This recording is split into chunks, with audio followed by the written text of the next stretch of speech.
Would like to lead off this evening's video by saying a big thank you to everyone who has joined us over at the Florida Maquis Patreon channel.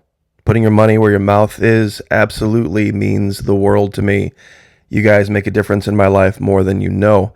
It seems like there's good news over at Twitter with the arrival of Elon Musk, but of course the progressive liberals who can't stand to have any kind of an even playing field are still firmly in control of this platform. Over at Patreon, however, though, we can use Vimeo as our server, and Google doesn't have access to that. So we can take the gloves off a little bit and talk about things in a more open and honest and adult fashion. Would love to see you guys over there. $1 per month, even less if you sign up for an entire year. It comes out to 90 cents, not per video or per week, per month. So would love to have you guys there. Fully refundable, by the way, in the first 90 days. I've sent plenty of people their dollar back because some of the topics do get a little intense. But in tonight's video, I guess I should say here, earlier today, we did kind of a different video where I walked around the back of my property a little bit and kind of showed what I had going on outside of, what we normally talk about, kind of a behind the scenes look. Just wanted to answer a few questions though.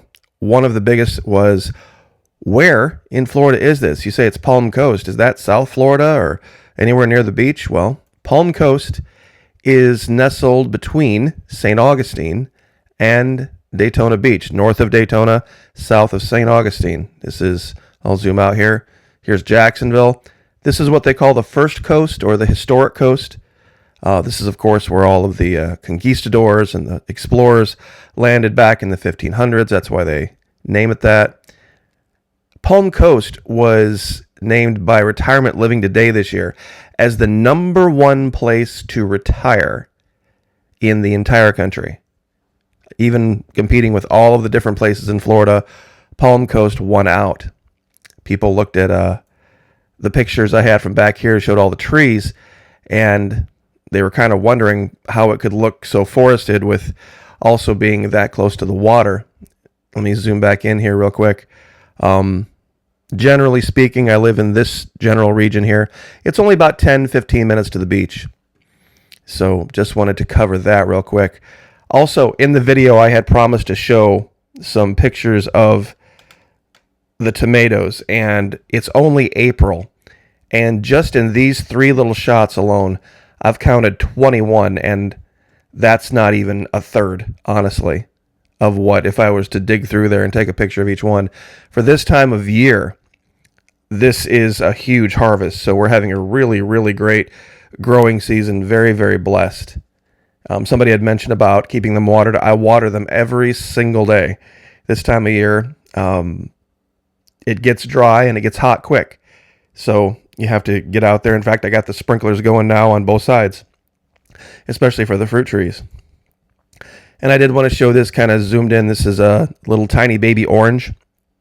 About November, December-ish, that's when you harvest the citrus. So we should have a really neat set of photos and things to take pictures of going into fall and winter. There was also a little plant that I wasn't sure what kind of pepper it was. I had some old tops of peppers that I had gotten from the farmer's market, and I had thrown them in a compost heap. And I went out there, and all of a sudden, a whole bunch of plants had sprouted up.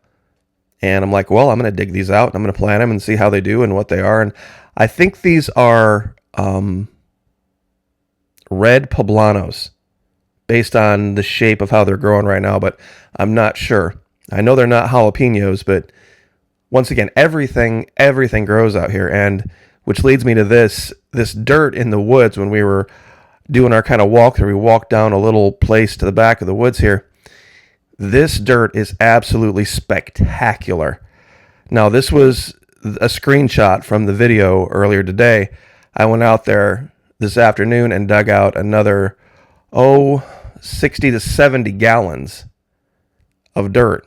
And I got down to, you can see right here, I got down to the sand layer. So I'll probably do another 60 or 70 gallons tomorrow, shaping the whole thing. But I wanted to answer the question about this because some were wondering why I was doing this. Like, wouldn't a standing area of water breed a whole bunch of mosquitoes? Where this area is, let's see if I can go forward in the video here to where we were. Walking down there.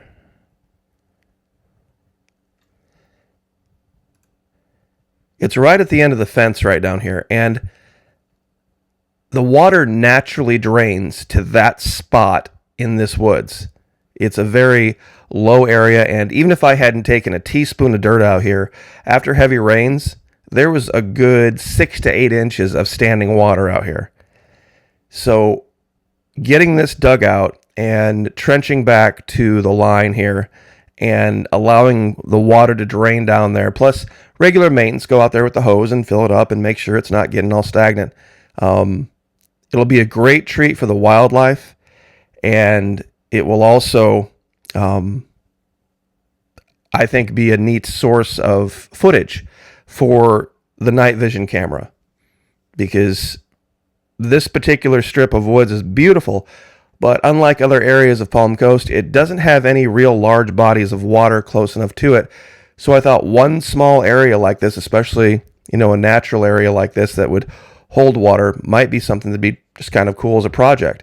So anyway, just wanted to share all this with you guys and cover one more thing about Bitcoin. Now, Bitcoin is not going anywhere in the sense of up. People have said, Florida Maquis, just wait. Last December, I said, get out of Bitcoin. Everybody said, oh, you're wrong. Just wait. It's gonna go down for a minute, but then it's going to go back up. Well, it's been trickling downward and downward and downward and downward all April. And the reason I brought up this one article I wanted to cover is this guy, the writer, accidentally admits something right at the end.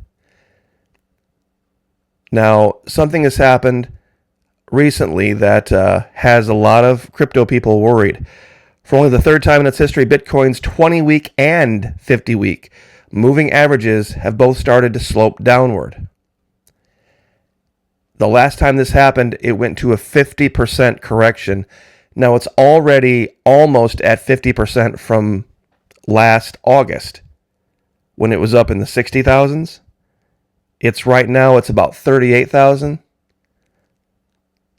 But right here at the end, the guy says something that confirms what I've been trying to tell people about it.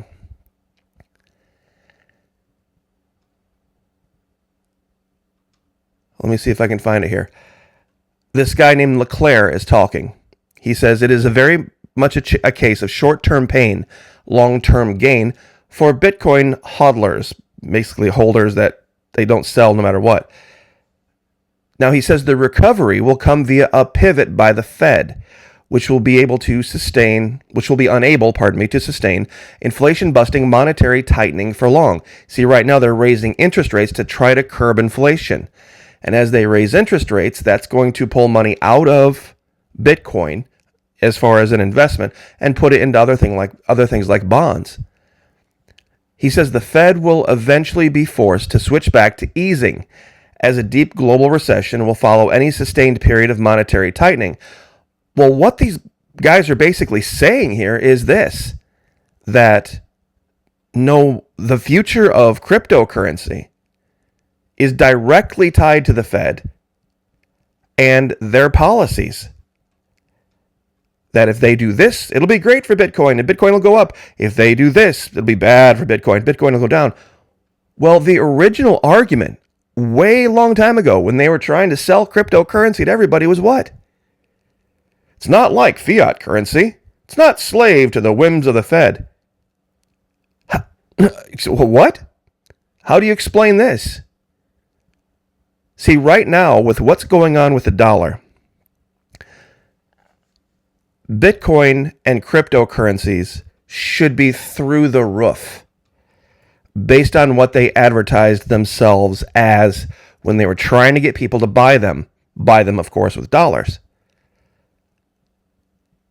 They said they would be immune. Take your dollars and convert them into our cryptocurrencies, they've said.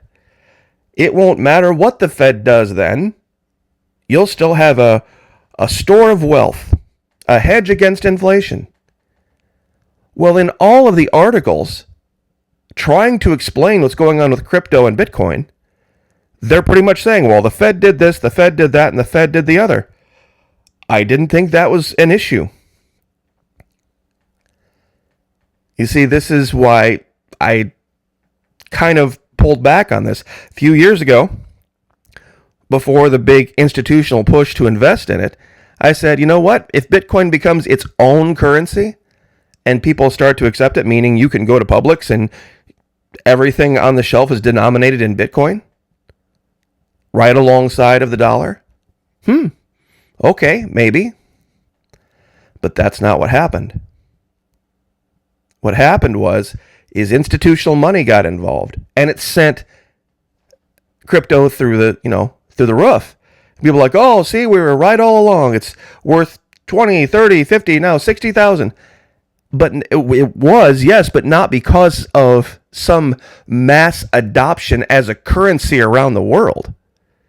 Speculators got involved, and now it's slave to the dollar, and now it's slave to the Fed, which is why I told people to get out of it. So anyway, I just wanted to cover that and show that one article and just answer all folks' questions about where in Florida I am and what was going on with the little pond thing. I think it'll be nice. I've watched some YouTube videos about people that have done this, these tiny little ponds.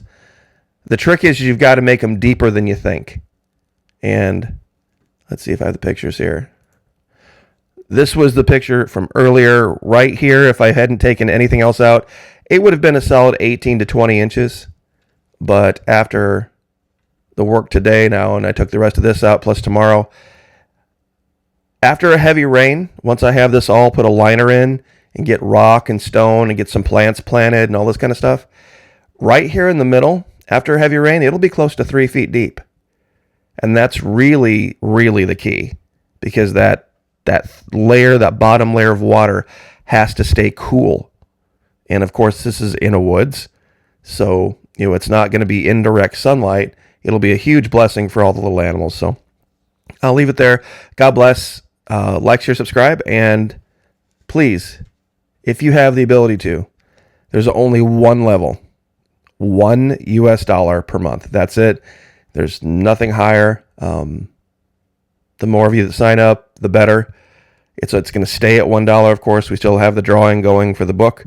July 4th, we'll be doing that drawing, the signed copy of Dreams from Our Founding Fathers, the book written by Governor Ron DeSantis that's going for thousands and thousands of dollars right now online. I have a personal signed copy that I thought would be a nice thing to share with someone. So anyway, look forward to seeing you there. God bless. Like, share, subscribe. Have a great evening, and we'll see you guys tomorrow.